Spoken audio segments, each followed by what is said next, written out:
立法院今仔调解协商按算20要开始开会，你也希望讲开议了后会当先审查 NCC 阁有可请的人事案。也毋过民众党团是表示讲，行政院故意在拖新修正的 NCC 组织法的实施时间，嘛强调讲若无要撤回，代理主委洪批中的提名会来抵制。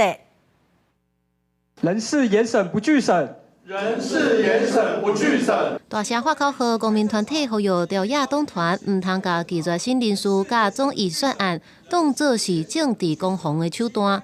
亲像 NCC 甲考试委员任期早就伫7月甲8月届满，形成宪政职务交接的空白期，严重影响到机关的业务运作。基于他们的职权啊，那么当然是对于人事方面呢要严审啊。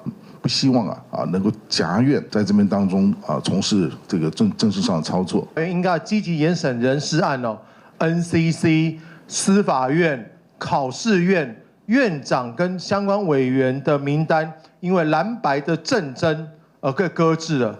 因为立法院透早举行调解协商，按算20开议，民进党团希望先审查 NCC 考试院等人事案。不过，民众党团以行政院调工延签。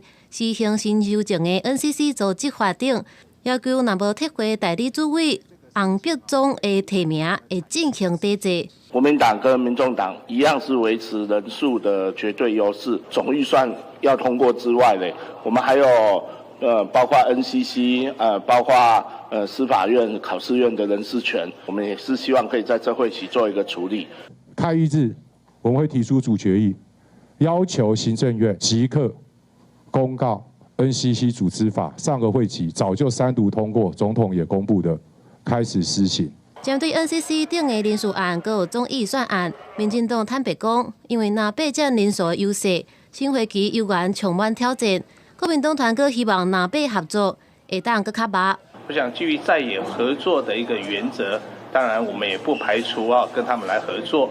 当然，这部分还是要经过我们党团大会我们来做出决定，看是哪一个委员会可以跟他们来合作。民众党团会伫开议日提出主决议，要求行政院长杜永泰随公告，并且施行新修正的 NCC 组织法，也要求杜永泰必须要针对人员政策、人员配比，还有电钱的政策进行专案报告。记者综合报道。